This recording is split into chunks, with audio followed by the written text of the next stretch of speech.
I think the thing, and it already had kind of grabbed my attention because it was filling in a lot of the gaps that I was missing. I was kind of studying this DeFi kingdoms thing,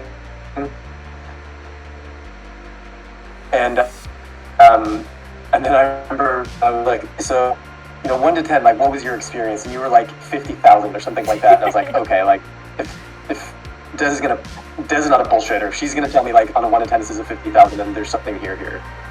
So that was kind of the way that I found it.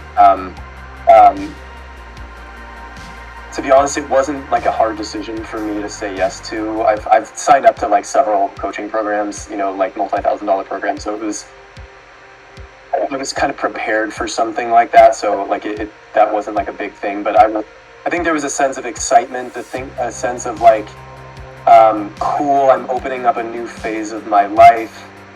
Cool, there's a new road that I'm about to travel that could open up like financial freedom. I'm about to go on like another learning journey. I was really excited to start learning something again.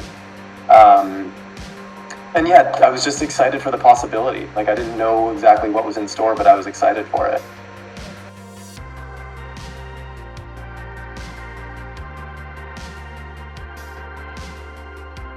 Yeah, for sure. Let's see. So within myself, so I used to be very deep into like numbers and finances and business and stuff like that. That was my pre-volley life, and I hadn't done much of that the last few years, and so that actually felt really good to like turn that part of my brain back on again, and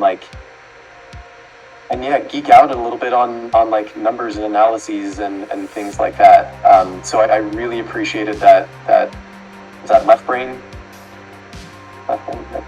whatever side of the brain activates with numbers and analyses. I really appreciated getting back into that.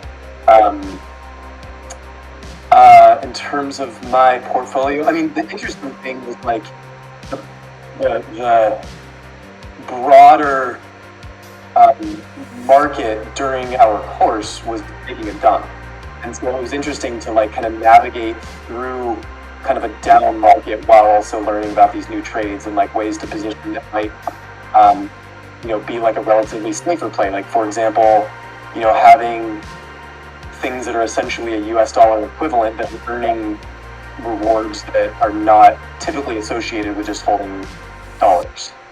Super interesting. Learning about like and I think also being able to reflect on what my approach to crypto had been, and where I was actually like doing well without realizing it, and where I was maybe not being so smart with my money, maybe taking on too much risk without realizing it. That was also really helpful. In terms of my portfolio, I'm certainly more diversified, and I have a roadmap to I think a better overall diversified portfolio. I have some like thoughts. I just need to like create the space to actually like execute them and do it. And also recognizing like timing. It's not necessarily the greatest time to be selling at the moment. Which is also like interesting, like just to kind of take a look at where emotions start to come in. Like, the market's down 10%, 20%, whatever. Like, are you holding? Are you panicking? Whatever. And so that was nice to just be able to reflect on that. Like, yeah, I have confidence in this, and like I've weathered storms like this before, and I can keep going.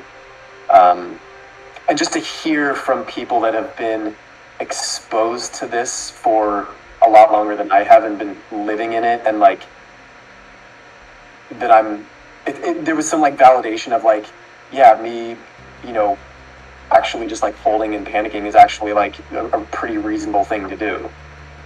Sometimes I wonder, like, am I selling myself short by just like holding on through all this? And also, a value add for me was going to be taking profit. I definitely have not done enough of that. So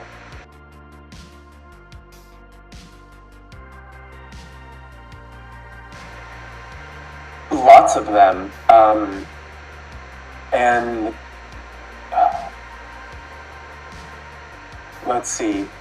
I mean, one, just like the vastness of the unknown unknowns that I didn't even know that I didn't know before I came into this, and like, just having light shed on that was like just becoming aware of the possibilities. That was just huge, and like, you know, so many people are still like, yeah, this crypto thing, I hear about it, what the fuck is it? And I'm like, yeah, well, I actually feel like I can speak intelligently about that. Some of the things that I spoke about in that last question, like taking profits and, yeah, there were so many, just like, the Q&As were super valuable because, I'd get, there'd be something that like wasn't clear to me, and then like I'd get some things like, oh, cool, that makes sense.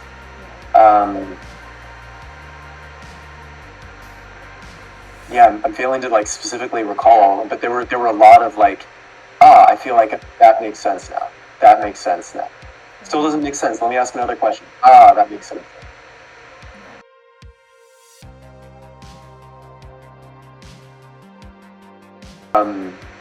Let's see. I'll start with the group one first. It was funny. I at first felt some hesitation to start asking questions, for those same things, and then I was like, you know what? I'm paying decent money for this. I'm just gonna ask away and fuck it. And I just kept asking, and I was like, there was a part of me that also almost felt like I was taking up too much space because I wasn't hearing as many other people asking questions, and then I got over that too. I was like, whatever, like if no one else wants to ask questions, I'm just gonna keep asking questions because I want to like understand this shit. So super value add. And one of the feedbacks that I had was if there would be a way to like motivate or incentivize more people contributing to the group, because I would have loved to have heard like, what are other people's questions? What are other people's like views on this? Like, what are like, we're doing all these trades. Like, are you staying in? Are you going out? Are you adjusting? Like, how are other people thinking about this? Like, I would have loved to have heard like other perspectives. So that would have been a feedback, was to like, how can we motivate, more interaction? And it could be simple things like, I don't know, maybe there's a contest if we can like level up the most or get to X level the quickest, or I don't know, like the little, you get somehow points or something whenever you respond. Just little things like that could maybe like motivate people to ask more, or like, maybe like even within the group, hey, so-and-so, haven't heard from you in a while, like how are you doing with this, or like, what questions do you have?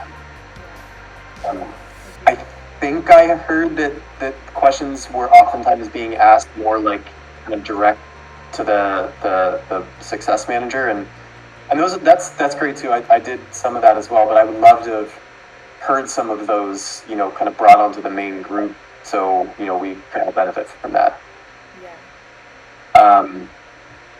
But yeah, I'm super appreciative of having that community, and like, being able to get perspectives from a variety of different voices. That was really helpful. Success manager, success, I super value add. Like, when LeBlanc and I had our calls, one of the feedbacks I would generally give is like 25 minutes is definitely not long enough to really go into the depth of questions that I had. And he was very generous with his time, and I'm super, super grateful for the conversations that we had. Yeah, I have nothing but good things to say. Like, I felt like I could ask a lot of the specific questions that were maybe a little bit too specific to my portfolio that the rest of the group wouldn't necessarily need to know about, or that I didn't want to share like kind of the private stuff, but I could like go into the detail with him and just like understand, just like rap about things that like really help me with the specifics of the things that I was working on.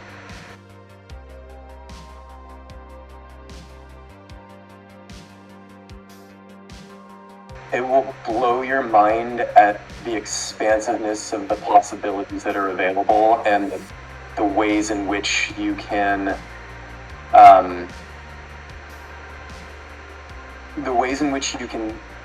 both make money and make your money work for you, that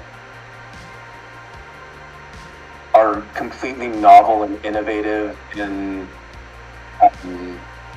accessible, and it will all become accessible. And that, you know, it's I guess also emphasizing to the me from like a month and a half ago that it's not as much of a scam as I thought it was. Yes, that there are some of those like scamming things, but that like there is a legitimacy to it.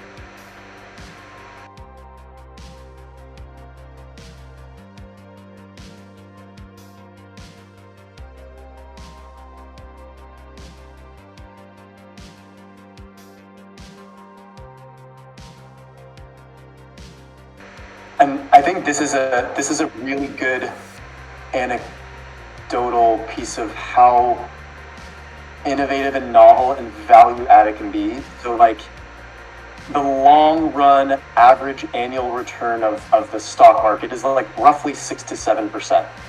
So over the long term, 50, 80, 100 years, roughly 6 to 7% per year. Some years a lot more, some years a lot less, but like that's per year. And just in the course of the last, what has it been, a month and a half, I've made more than that sitting on things that are US dollar equivalent. And that to me is like, and it's legit, like it's actually money that I can spend on rent and I can buy coffee with and I can pay for things like boot camp with. It's, that to me was like, wow, there's actually like a real value added here. You know, put in another way, the amount of money that you would earn in 1 year, leaving your money in like a savings account or some kind of like money market account, you're basically able to make in a single day without changing your wealth, sitting in roughly dollar equivalents. In some cases, not all cases, but that's possible. Yeah. And that to me is like, wow, that's a game changer.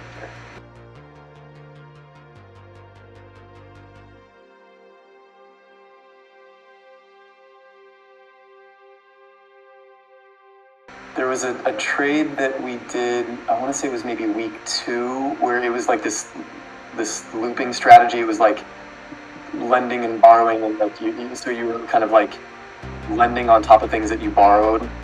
And the frustration came when I realized like how expensive the transaction fees were to do that relative to the size of the trade I was doing. Because I was not aware that I was going to be incurring all these transaction fees, and I was just kind of experimenting with just a very small amount.